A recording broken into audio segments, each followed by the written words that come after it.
What's going on, guys? Maximus here. So I'm here to talk about a company called Advantage Tactical. And this company makes unique pistol sights, and they actually retrofit some contraptions to put them on shotguns and long guns, although they're kind of obtrusive and I don't know if I would use them, kind of a snag hazard. But their pistol sights did interest me. They looked cool, they're different, they seemed to have a good concept, and let me show you what they are. Here they are right here. This is on my Glock 43. Now what it is it's a V-shaped rear sight and a triangle-shaped front sight. And what you do is you create a pyramid with the two shapes, just like that. And so naturally your eyes want to complete shapes. So the concept is sound. It's a pretty good idea. Having them be different colors, you can choose. This is what it comes with. These are all the different tips you can put on there. This tip happens to glow in the dark for a few hours after you charge it with a flashlight. The rears can be changed with different colors.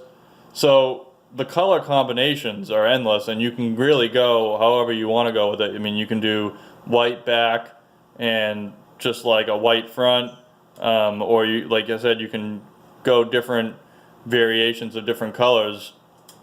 I happen to like some green in the back, red in the front, or sometimes I'll go red in the back and then a yellow in the front. But I found them to be effective. I really liked them, and I wanted to do a review on them. So I actually contacted the company because, as you can see here, we have a Glock 43. The sight has a really great notch right here. I mean, it's just a flat face, so that you could easily do a one-handed manipulation with this gun.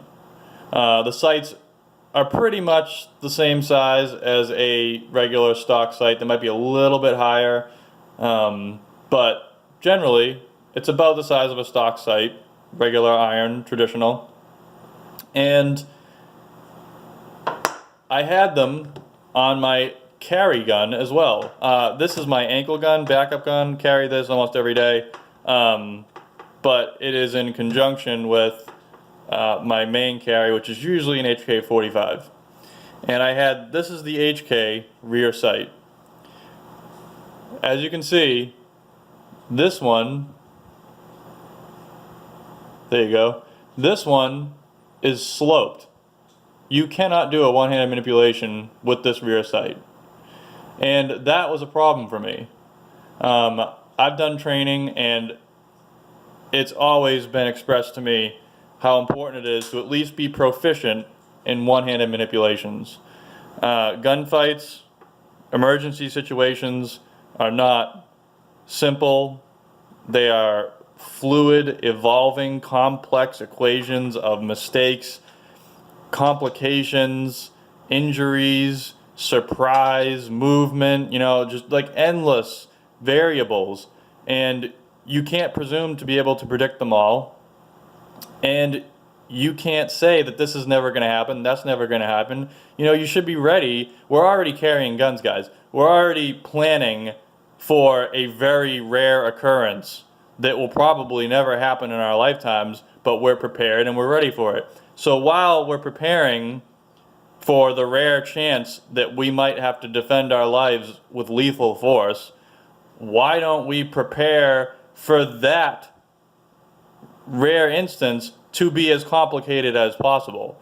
I mean, within reason. I mean, we're not going to carry around 5 guns and 200 rounds of ammo in our everyday carry, but you know, I carry a backup gun just in case I happen to have a serious failure, or in case I have to arm somebody else.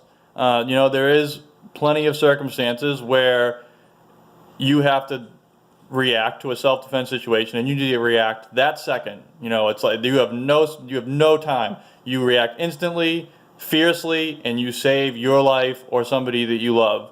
But there's also self-defense situations where it's a tactical situation and you have time, at least a little bit, to plan and prepare for that fight and how it's going to go. And if my girlfriend doesn't carry, my best friends don't always carry, and if I'm happen to be with one of them and there's like some sort of mass shooter situation in the mall or something, I can easily give them this Glock and say, here, you can back me up, because they're proficient with a firearm, they just don't happen to have one on them at the time. And that is probably the biggest proponent for having a backup gun, is being able to arm somebody else. So that's a tangent, not to get onto that. But I only mention this because I contacted Advantage Tactical and I said, hey guys, I like your sights, I'd like to do a video on them, and I just have one problem. With my HK sight, the rear sight is sloped, and you can't do one-handed manipulations on it. It's really important to a lot of guys. It's important to me. I wanted to know if you could fix it.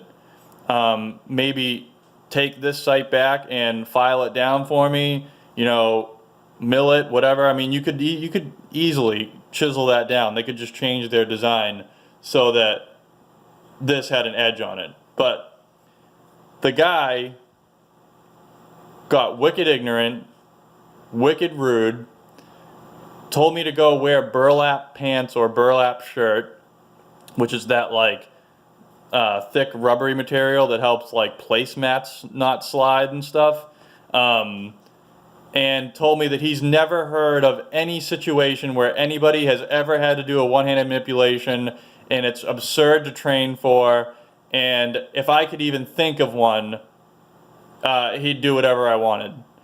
And just so happens my best friend was in the Army, and he was in Afghanistan, and he did 2 tours over there, and at one point he injured his left hand in a door badly, and he ended up doing one-handed manipulations with his pistol. So he was in a gunfight, he ended up going to his pistol, and he had to reload his pistol in a gunfight, contributing to the fight even though his left hand was out of commission. And I responded with that. I'm like, yeah, I actually can, right away. And this was on a Facebook message, by the way. Guy got all flustered and then told me that was just like a once-in-a-lifetime thing.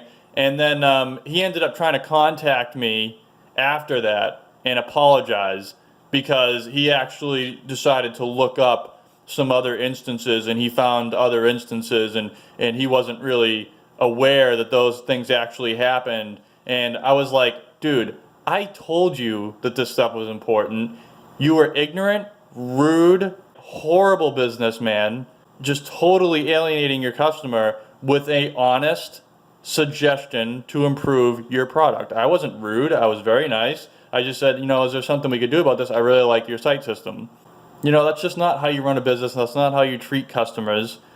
And you should know your product. You know, if you make a firearms sight, a sight system, you know firearms. Know how your sight system's gonna be used and make it effective at that. And if you make pistol sights, you bet your ass you need to understand one-handed manipulations, and you need to understand how to let your sights do that effectively. I mean, just don't take after Glock, pretty much. You know what I'm saying? So, you know, it's too bad that, like, a good concept, and I found these sights to be very adaptable. They were very effective for me. But, you know, I'm just not going to use them anymore. You know, an ignorant company or ignorant owner, you know, especially after the fact when they get proven wrong, when they want to send you free t-shirts and, you know, apologize to you and blah, blah, blah. You know, that's too late for that. You know, you don't deserve the ignorance in the first place. You know, treat your customers right, know your product, know how it's going to be used, and, you know, if you like these sites, if you have these sites, I mean, they're going to work good for you. But, I mean, it's just hard to stand by a company that treats customers like that and doesn't know their product the way they should. All right, guys. Maximus here. See you later.